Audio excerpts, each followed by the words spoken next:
Oh man, the UFC Apex was absolutely buzzing tonight, folks. We are talking about an electric atmosphere here in Las Vegas. Saturday, May 31st, 2025 will be remembered for this one. The lights shone bright, and the crowd was loud and passionate from the very first fight. You could feel the energy pulsating through the entire venue. Every strike, every takedown, every roar from the fans echoed intensely. This was UFC Fight Night at its finest, a pure spectacle of mixed martial arts. What a night it has been for fight fans around the globe. The intimacy of the arena brings fans closer to the action. You hear everything: the thud of leather on skin, the coaches shouting instructions, the fighters' heavy breathing. It creates an unparalleled viewing experience, raw and unfiltered. Tonight, this smaller venue felt like a colossal stadium because of the sheer intensity. This UFC Fight Night was a roller coaster of emotions. The preliminary card started with a bang, setting an incredible pace. Billy Goff, ladies and gentlemen, put on a show. He faced Ramiz Brahimaj in a welterweight contest. Goff landed an absolutely brutal spinning elbow. It was a thing of beauty, a devastating shot. The strike connected cleanly in the first round, and Brahimaj was out. The crowd inside the Apex went completely silent for a moment, then erupted in cheers for Goff's spectacular finish. That's a highlight reel moment for sure. Goff looked sharp from the opening bell, pressing the action against Brahimaj. The spinning elbow came out of nowhere. It was fast, precise, and incredibly powerful. This TKO victory will surely get Billy Goff a lot of attention. He made a huge statement in the welterweight division tonight. Then, we saw Jafel Filho in flyweight action. He took on Alan Nascimento.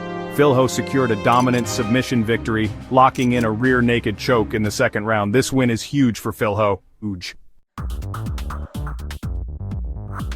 The prelims were packed with more than just those two standout finishes. We had a lightweight clash between Kurt Hollabaugh and Jordan Levitt. Both men successfully made weight. This was a hard-fought battle as expected. These guys always bring it. Another intriguing lightweight bout featured Balaji Oki against Michael Aswell. Both fighters were professional on the scales. The women's strawweight division also saw action, with Rayanne Dos Santos facing Alice Ardeline. Both competitors made weight without issue. It was another competitive fight. The women's divisions continued to grow in depth and excitement. As the main card kicked off, the energy in the UFC Apex reached another level. The first fight to light the fuse was a light heavyweight encounter. Dustin Jacoby squared off against Bruno Lopez. What a way to start the main portion of the evening. These two warriors promised action, and they absolutely delivered on that promise. The crowd was immediately invested, and you could feel the anticipation for this one. Jacoby at 205 pounds, Lopez at 206 pounds. Big power was expected. This fight was an absolute barn burner from the opening bell.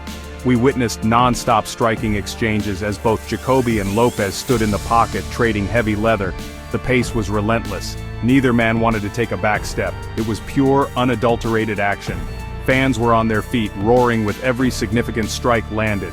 This is what main card openers should be all about: sheer excitement. The light heavyweight division is always looking for contenders, and performances like these get you noticed.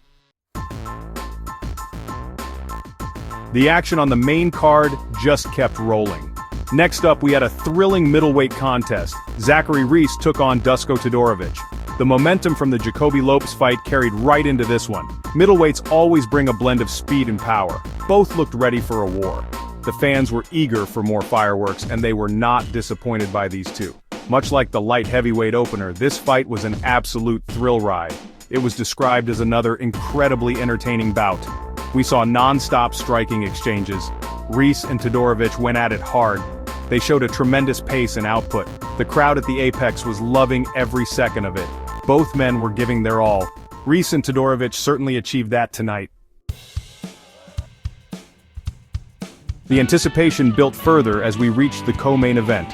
A pivotal lightweight clash was upon us. Mateusz Gamrot faced off against Ludovic Lajos Klein. Both fighters successfully made weight. This had all the makings of a classic striker versus grappler matchup. Gamrot, known for his world-class wrestling. Klein, with his dangerous and technical striking. The stakes were high. This fight quickly turned into a grappling-heavy affair. Mateusz Gamrot implemented his game plan effectively. He relentlessly pursued takedowns from the outset.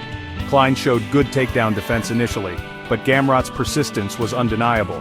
He managed to get Klein to the mat multiple times. Matthias Gamrot earned a well-deserved unanimous decision victory. And then, it was time for the main event. The fight everyone had been waiting for. Erin "Cold-Blooded" Blanchfield versus Maycee "The Future" Barber. Two of the brightest young stars in the women's flyweight division.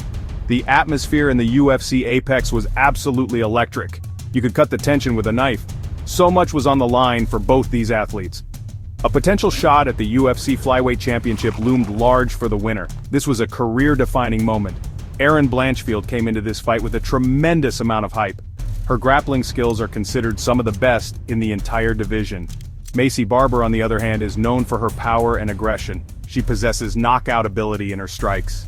This was a fascinating clash of styles, a true test for both fighters. The first round began, and Erin Blanchfield immediately looked to establish her game. She started strong, landing clean combinations on the feet. Her striking looked crisp and accurate. Midway through the round, Blanchfield showcased her renowned grappling. She secured a crucial takedown. Barber, known for her resilience, didn't stay down for long. She managed to scramble back to her feet. Once standing, Barber threw powerful strikes, looking to make an impact. However, Blanchfield controlled the pace in the octagon for much of the round. Round 2 saw Maycee Barber increase her aggression. She knew she needed to make something happen. Barber started pressing forward, looking to land her heavy shots. She connected with a sharp overhand right. That punch visibly stunned Blanchfield for a moment. It was a big moment for Barber. Erin Blanchfield's victory tonight was monumental.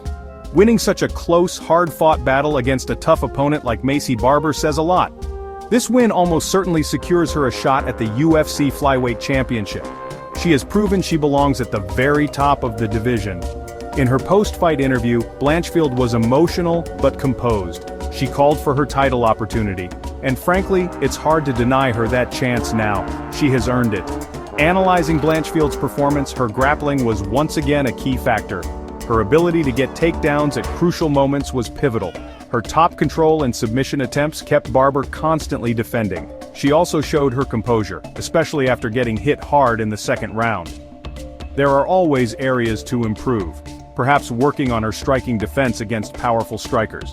But overall, it was a championship-caliber performance under immense pressure.